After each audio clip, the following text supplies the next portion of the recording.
अनंत जन्मों से उनसे पहचान है और अपनी निधि उन्होंने ऐसा पकड़ लिया।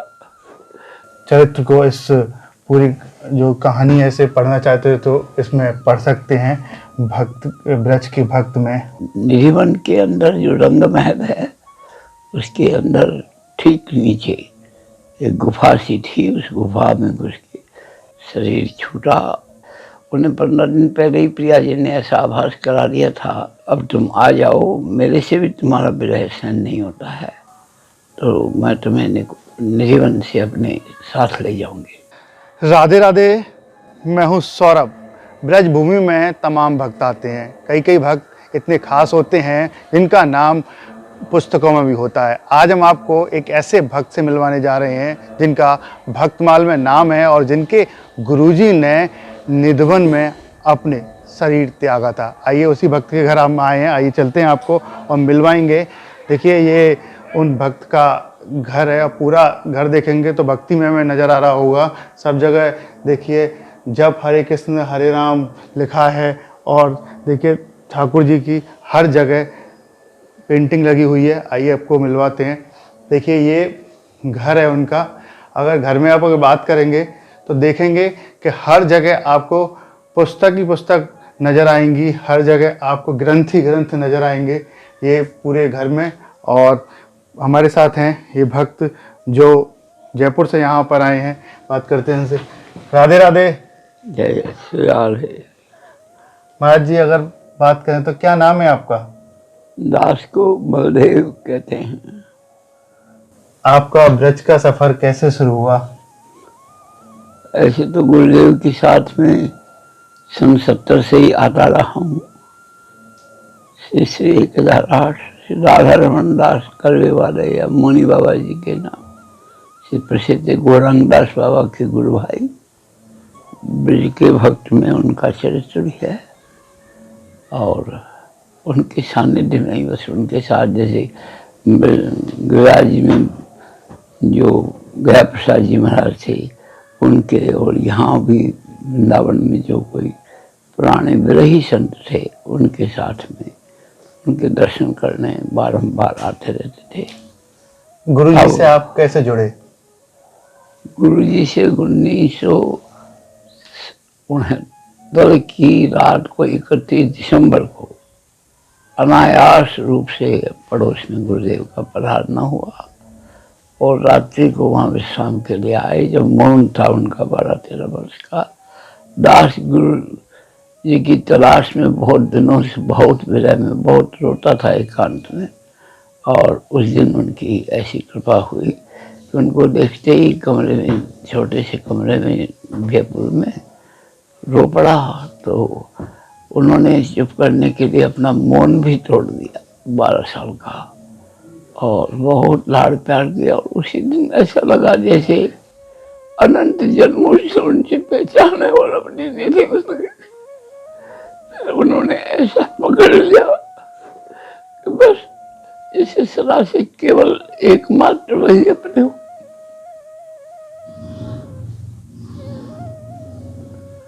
और फिर परम अयोग्य सर्वथा निकम्मा होने पर भी उन्होंने अपना आज भी वही संभाल। आप उनकी बात बताते बताते भावुक क्यों हो गए? क्या करूं, जैसे किसी आदमी को, अत्यंत गरीब को,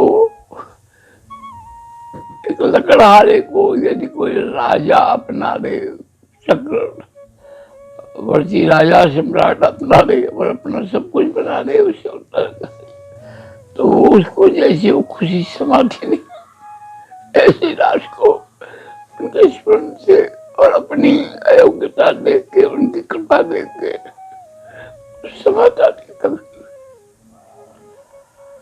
आपको और कुछ बीमारी भी है, कुछ ऐसी डॉक्टर आँख से आंसू वगैरह नहीं सारी।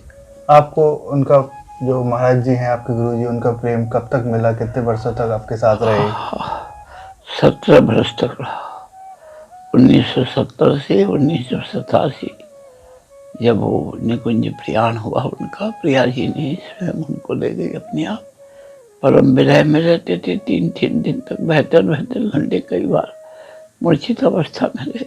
यद्यपि उस समय हम उसको समझ नहीं पाते थे और डर भी लगता था कि क्या स्थिति है, कैसी है। कहाँ उन्होंने प्राण त्यागे अपने? जहाँ निधिवन के अंदर जो रंग महल है उसके अंदर ठीक नीचे एक गुफा सी थी, उस गुफा में घुस के वहीं पर उन्होंने, पहले से उन्हें आभास हो गया था पर मुझे पता नहीं लगने दिया, और बस उसमें पूर्व नियोजित तरीके से वहाँ जाके और पधारे। और फिर उन्होंने कृपा करके दास को ऐन वक्त बुलाया, जिसमें मुरारी लाल जी ने, जो यहाँ के हरिदास सेठ के लड़के थे, उनके सहयोग से सारा अंत्येष्टि कार्यक्रम दास के हाथ से हुआ। ये सब पूर्व नियोजित था उनके मन में। क्या महाराज जी वो निधन में रात में रुके थे तभी उनका देहांत हुआ? हाँ, 2-3 दिन रुके, जो बाद में पता लगा, क्योंकि उनका एकादशी को ही अष्टमी के दिन अंदर प्रवेश किया और एकादशी के दिन शरीर छूटा और पूर्णिमा के दिन शरीर मिला। और रात्रि में तो पड़वा आ गई थी जब दाह संस्कार हुआ शाम तक। कैसे पता चली कि वो निधवन में ही है गुफा के नीचे? ये बहुत, जब उनको छोड़ के दास गया था, एक लंबी गाथा है, 8 दिन पहले, उन्हें 15 दिन पहले ही प्रिया जी ने ऐसा आभास करा दिया था कि वो अब तुम आ जाओ, मेरे से भी तुम्हारा विरह सहन नहीं होता है, तो मैं तुम्हें निधिवन से अपने साथ ले जाऊंगी। इस बात को गुप्त रखते हुए एक भक्त को उन्होंने बताया, राधा कांत जी को, कि तुम एकादशी के दिन पहुंच करके निधिवन में परिक्रमा करते रहना, बलदेव को ये बात कभी नहीं बताना, नहीं तो वो हमारे निकुंज प्राप्ति में विघ्न बन सकता है। इसलिए उसको प्रिया जी बाद में अपने आप बताएंगी। और ये एक बहुत बड़ा विलक्षण गूढ़ रहस्यमय घटना है पूरी, जिसका अंदर कण कण पर उनकी कृपा का अनुभव होता है कि यदि उसमें 1 मिनट का भी कहीं दौड़ दौड़ हो जाता तो सारा खेल ही दूसरा हो जाता। इस तरह 8 दिन पहले वहाँ गुरु जी ने कहा कि भाई बेटा, मेरे को गौरांगदास बाबा की भी मोक्षदा एकादशी, उनके बड़े भाई जो थे सिद्ध संत, बोले दादा, और भक्तराज ओम प्रकाश जी में उनकी बहुत श्रद्धा थी। उन दोनों का एक तिरोभाव दिवस था मोक्षदा एकादशी। जयपुर में विरह में रहते थे। उन्होंने कहा मेरे को, तू बेटा ले चल वहाँ। तो ठीक है, मैंने कहा ले जाऊँगा। दूसरे दिन कार लेके हम आ गए। उनको यहाँ आके उन्होंने बहुत जिद्दी करके पहले कार वाले को विदा कर दिया। हमने सोचा शायद वो बहुत विरह में है, तो 2-1 दिन सबके दर्शन करके फिर वापस कार में चले जाएंगे। बैंक में दास नौकरी करता था, वहाँ से छुट्टी भी नहीं दी और उनके साथ चला आया अचानक। आप कौन सी बैंक में काम करते थे? पंजाब नेशनल बैंक में। अच्छा। भापुर नगर में पोस्टिंग थी, यूनिवर्सिटी के सामने। गुरुदेव मेरे गुरु भाई के मित्र के घर रहते थे, चोखराज जी के यहाँ। तो मैं रोज सुबह उनके पास मिलने जाता और उसके बाद वहाँ उनके पास से बैंक में जाता, और बैंक से भी सीधा पहले उनके घर उनसे मिलने जाता, फिर अपने घर में आता रात को। ज़्यादा कदा उनके पास ही रह जाता रात को, और फिर वहीं से बैंक चला जाता, घर में 2 दिन बाद आता। जिसका उल्लेख इस पुस्तक में भी है, ब्रज के भक्त में। कुछ संक्षिप्त रूप में ब्रज के भक्त में। कपूर साहब ने पूछा, कपूर साहब स्वयं उनका शरीर देने के लिए हमारे साथ गए थे, क्योंकि कपूर साहब के भी वो काका गुरु होते थे। वो गौरांगदास बाबा के शिष्य थे और वो गौरांगदास बाबा के गुरु भाई थे, तो काका गुरु थे, उनके प्रति बहुत श्रद्धा थी सभी। ये गुरु जी हैं आपके, ये चित्र है। हाँ जी, देखिए ये गुरु जी हैं। ये गुरु जी हैं जिन्होंने निधवन में अपना प्राण त्यागे थे, शरीर छोड़ा था। एक प्रिया जी उन्हें अपने निकुंज में ले गई थी, उसमें साथ में एक पूर्ण आत्मा ही होती है जिसका निधवन में देहांत और होता है, तो सीधे निकुंजवास में प्रिया जी उन्हें ले गई। और देखिए बात करें तो जिनसे हम बात कर रहे हैं, जो भक्त है, उनका साफ तौर पर नाम है बलदेव राम। से कहा कि तुम घर जाओ, मैं मुरारी लाल के घर होता हुआ आऊँगा। कुछ देर बाद आत्मराज के घर पहुंचेंगे। देखो पूरी तरीके से बलदेव राम मुरारी के घर गए, पता चला पूरा उल्लेख है। आप देखेंगे राधा रमन दास जी महाराज गुरु जी थे, उसके भक्त अगर के अंतिम में है। और अगर आप भी इस चरित्र को, इस पूरी जो कहानी है इसे पढ़ना चाहते हो तो इसमें पढ़ सकते हैं भक्त ब्रज के भक्त में। और महाराज जी ये बताइए, जब से गुरुजी ने शरीर त्यागा है, क्या सपने में आपको कभी मिले हैं या ठाकुर जी कभी आपको अनेकों बार गुरु जी का सानिध्य क्षण क्षण पर बारंबार होता रहता है। कभी ऐसा महसूस नहीं होने देते कि वो साथ में नहीं है। हर घटना में हमेशा प्राय संभाले रखते हैं। कोई भी बात, जो कोई समस्या भी आने वाली होती है तो उसका निराकरण पहले ही कर देते हैं, उसका पूर्वाभास भी करा देते हैं। मुझे पता चली कि आप जब गोवर्धन में रहते थे कि आपको साक्षात राधा रानी के दर्शन हुए, ऐसा सत्य है? वो बारंबार करते रहते थे। वो सब बातें बताने की नहीं है उसको कुछ भी। वो सार्वजनिक बातें नहीं है, वो उनकी विशेष कृपा की बात है। क्योंकि उसमें संदेह हो जाता है कि हम कुछ योग्य हैं, कहीं ना कहीं हमारी भी कुछ विशेषता है, जो कि उसका लेश मात्र भी नहीं है। इस केवल उनकी सानिध्य की वजह से ही थी। कुछ थोड़ा बहुत इसमें भी वर्णन है। राधा रानी की कृपा आप पर कैसे बरस गई एकदम से? बस वो गुरुदेव और राधा रानी में कोई अंतर नहीं मानता दास। और अभी भी हम गुरुदेव को ही राधा रानी के रूप में मानते हैं। मेरे को तो, मेरी तो व्यक्तिगत बात ये है जो शायद किसी से मिलेगी नहीं। मुझे प्रिया प्रथम दर्शन दें तो मैं यही मांगूंगा कि मेरे को गुरुदेव का सानिध्य हो। और मुझे कभी सपने में उम्मीद नहीं थी कि यदा कदा गुरुदेव आश्वासन देते थे हम 125 साल तक शरीर रहेगो हमारो। और जब बच्चे की शादी भी नहीं हुई थी, बोले तू भी चले जाएगो, रानी चली जाएगो हमारी पत्नी, गोपाल चले जाएगो जो 19 दीक्षित था मेरा एकमात्र पुत्र, और उसके 3 लाला भी चले जाएगो, तब तक हम दरा धाम में रहेगो। लेकिन फिर विरह में बहुत अधिक चले गए और इसलिए ये हमारे लिए एक आकस्मिक घटना घट गई जिसका सपने में भी कभी उम्मीद नहीं थी। कितने वर्ष की आयु थी जब गुरु जी की? उस समय गुरु जी की मात्र 56 वर्ष की आई थी, 55-56 वर्ष की। कोई लीला आपके साथ घटित हुई हो जो आप साझा करना चाहते हो? कोई चमत्कार? बहुत लीलाएं, हजारों लीलाएं हैं, किस किस का वर्णन किया जाए। कदम कदम पर जीवन में सब प्रकार से।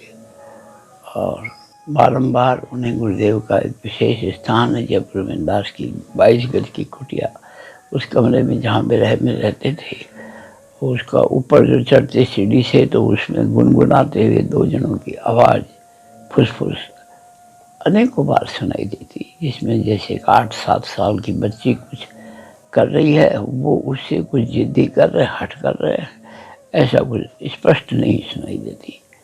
ऐसी बहुत घटनाएं कुछ गुरु जी ने कभी बता दी स्पष्ट स्वयं अपने मुंह से, तो वो समझ में आ गई। जब गुरु जी आपके साथ है, अभी भी वैसे साथ हैं, जब शरीर के साथ थे आपके, सदा साथ है, तो क्या बताते थे कि भगवत प्राप्ति कैसे होगी? बहुत वैराग्य में कि जब तक जीव को स्वाद दोगे, ये खाऊं ये पहनूं, ऐसी हो, तब तक कुछ भी नहीं होगा।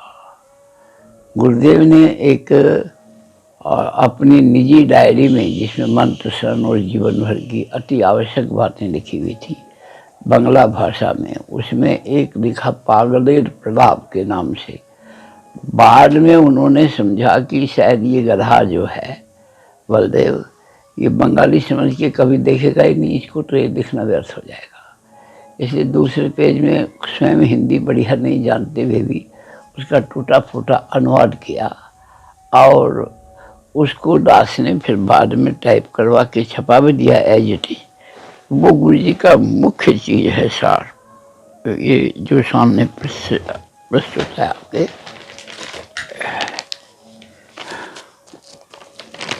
और इसमें मैं समझता हूँ हमारे अध्यात्म जगत के सभी ग्रंथों का, सब उपदेशों का सार आ गया है। इसको दे दें। इसमें गुरु जी का पूरा संपूर्ण 4 लाइन में, 4 लाइन में पूरा सब कुछ है। सब कुछ लिखा हुआ है।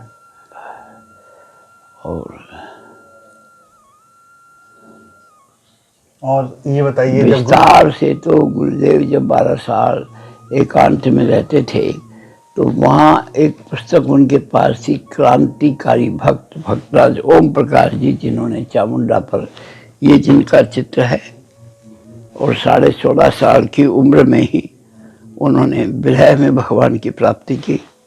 यमुना किनारे उनकी जीवनी थी, उसके अंदर हर पेज पर उन्होंने इंग्लिश में, हिंदी में और कहीं इंग्लिश में बहुत कुछ लिखे हैं। देखकर वो पूरी किताब की फोटो भी हमारे पास है, यहाँ इसमें से निकाल दो, क्रांतिकारी भक्त की शंकर भैया, उसमें देखेंगे। अगर ये बताइए गुरुजी का जब उत्सव चल रहा था, आपके घर में आग भी लग गई थी, कैसे वो चमत्कार हुआ था? वो गुरुजी ही जाने, शंकर भैया को सब पता है। अच्छा, आग लग गई भैया को, हाँ बिल्कुल, सिलेंडर फट गया, आग लग गई, और जिनने बुझाई उनके छाती का एक भी बाल नहीं जला, और बिल्कुल वो तुरंत वो दवाई लगाने से, कैंथस की ट्यूब, वो आधा घंटे में बिल्कुल ठीक हो गया। राधा रानी का चमत्कार था वो, बहुत बड़ा चमत्कार था। अब भगवत प्राप्ति कैसे होगी? जो भक्त जो भक्ति करते हैं उनको, और इसमें लिखा हुआ है सब कुछ। अवश्य ही भगवान के लिए दूसरी चीज जब अच्छी नहीं लगेगी तो अवश्य उनकी प्राप्ति हो जाएगी। बड़े बड़े संत आपके बारे में चर्चा करते हैं अपनी कथाओं में, खूब तो क्या मानते हैं आप? सब बस गुरु जी की ही कृपा है। वो सब भी गुरु जी के रूप हैं। जैसे माँ को अपने बच्चे में सब अच्छाई दिखती है, उसका गंदगी उनको नजर ही नहीं आती। मनोपीठ वाले महाराज जी भी आपको वास्तव में यदि उस गंदगी सब ऊपर का ही खाली वो है, और गुरु जी जाने क्या है, हम तो जानते नहीं। हम तो सपने में भी इस योग्य कदापि न है, न हो सकते हैं। राधे राधे। जय प्रणाम। जय हो। देखिए, अब तक हमारे साथ रहे ये भक्त जिन्होंने अपने गुरुजी के बारे में बताया। आपका कहना है कि गुरुजी ने जब अपने प्राण त्यागे तो वो निधवन राज में त्यागे थे। निधवन में 3 दिन रहे थे, एक गुफा में रहने के बाद रंग महल के नीचे तब ठीक, और प्रणाम मुद्रा में शरीर मुद्रा में मिले थे। क्योंकि ऐसा लगता है कि ठाकुर जी के उनको दर्शन हुए, और आप पर इतनी कृपा है गुरुजी की और राधा रानी की, समय समय पर सपने में दिखते रहते हैं। और कई चमत्कार ऐसे हुए हैं जो बताने के लिए नहीं है। जब हमने बात करी चमत्कार के बारे में बताइए तो कहा कि साझा नहीं किया जा सकता। राधे राधे।